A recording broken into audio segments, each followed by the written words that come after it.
Evening Celtics fans, it's CB on the Seas. After the loss, and this sort of, I would kind of argue, inevitable loss, or at least laying of an egg against the Utah Jazz 98-86. It was my pull-up three-pointer. First point, sort of following up what I said last night. Because Kyrie went bonkers yesterday, you can't count on him doing the same thing tonight, and he didn't do the same thing tonight. Picked up his fifth foul. 6 minutes left to go in the third quarter, and that necessitated somebody else to pick up the slack.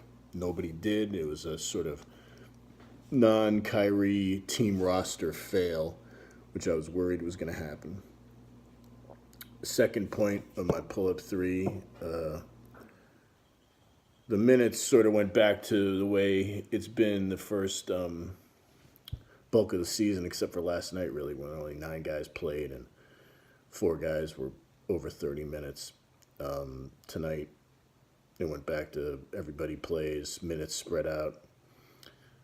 And Stevens, part of me feels like Stevens likes it that way. It's part of his grand scheme to sort of make sure everybody is rested and no one is sort of burnt out by the time the crunch time of the season rolls around in the spring and the summer with the playoffs and the season run into the playoffs, etc. So I get a sneaking suspicion he likes that.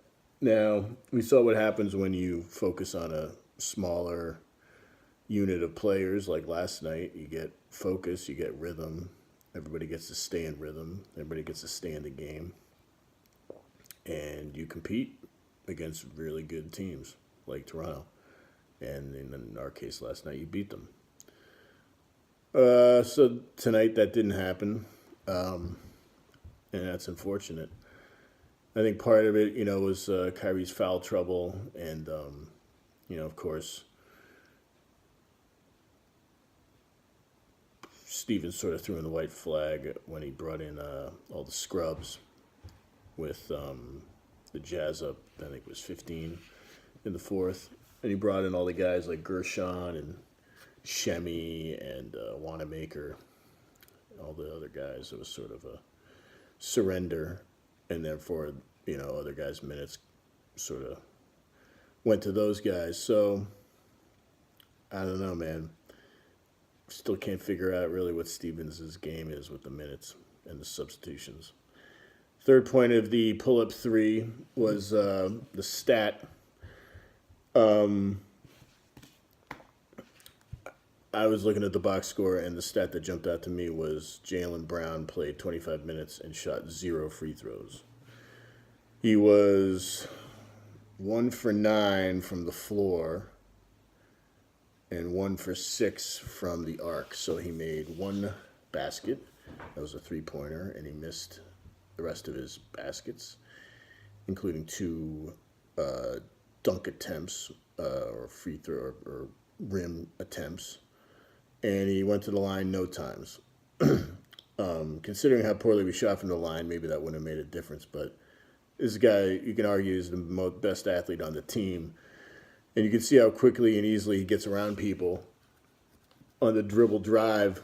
So you can make an argument that he should be getting to the rim every time. He can get hot shooting the three. He's not so far.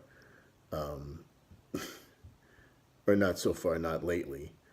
He really hasn't been hot all season from the arc. So that stat, 0 free throw attempts, is emblematic of his general fecklessness and acute fecklessness tonight. 3 stars of the game. I'd give the third star to Gershon. He's sort of a comic figure, but he was the third leading scorer for the Celtics with 9 points tonight in 9 minutes. And he led the team in 3-point percentages. He won 1 for 2. And he led the team with free throw percentages. So he's 4 for 4. So good on you, Gershon. Yabusele. Second star I'd give to Rubio. That guy was impressive. He's generally bad shooter, not known for his offense, but he was 6 for 13. He scored 20 points. He looked pretty sweet running off picks, hit a few shots, and he was pretty impressive. One little savvy note or savvy move he did was he sort of drew Kyrie's fifth foul with 6 minutes left to go in the third, and that was sort of the Jazz were up by that point, but that was sort of the nail in the coffin, forcing Kyrie to leave the game because there was no one else who was picking up the slack, and we weren't going to make up the gap with Kyrie on the bench. That was pretty well established, and I think Rubio knew that. So he was pretty savvy in picking it up, sort of drawing that foul on Kyrie about a minute after he picked up his fourth foul. So that was definitely the crux of the game. Kyrie picking up his fourth and his fifth in about 40 seconds in the third period. About 6 minutes left in the third.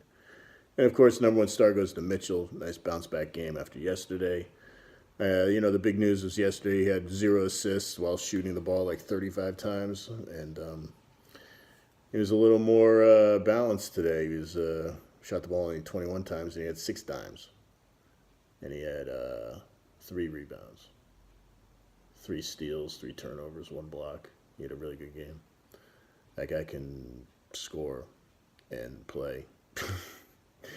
And I bet his defense improves over time, although he's shorter than you realize. So the 3 stains on the game, I give the third stain to Grayson Allen. I don't know if anybody knew he was on the Jazz. I noticed that last week when we played the Jazz. He hardly ever plays. He's a rookie. And, of course, he's the sniveling little weasel from Duke who, kicks players, or at least he did in college. But I can't stand him. He looks like a little privileged private school schmuck. And believe me, it takes one to know one. So the second stain on the game was Morris. He was pretty awful today. Couldn't hit anything. 0 for 4 from the arc. He's usually money from there, at least recently, like 50%. Scored 3 points in that 20 minutes. 1 for 7. Gave us nothing. And the number one stain on the game was Brown, who was just awful. The guy's just more sleepwalking. I'm really not sure what he gives us. He used to give us 3 and D, and then he had some good, slashing aspects to his game, and takes to the rim, some fast break action, and now he's giving us nothing. And there's no aggression, and there's no. He had aggression last night, but for some reason he can't do it 2 nights in a row. So those are the 3 stains on the game. My closeout is a recommendation for a museum. It's the Peabody Essex Museum. It's in Salem. It is a small museum, but they have a lot of good exhibits come through there.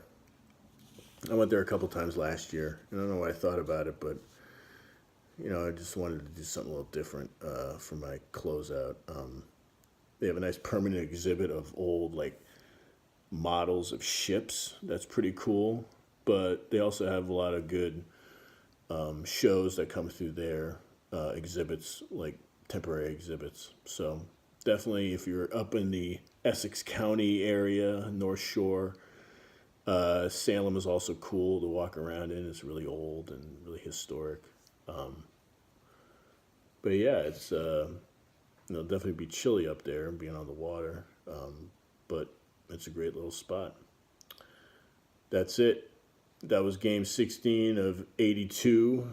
C's are 9-7, sort of straddling mediocrity. Next game is Monday, which is the 19th. Yeah, Thanksgiving week. There's something to look forward to. They're playing at Charlotte, and I guess Charlotte went bonkers tonight against the Sixers and lost in overtime, so they're going to be looking for another bounce-back performance on Monday. So that's bad news for us. And Kemba went for 60 apparently. So maybe, yeah, he won't repeat that. So I'll see you guys Monday night. Enjoy your Sunday. No Pats. Bye week. Bye week. Bye.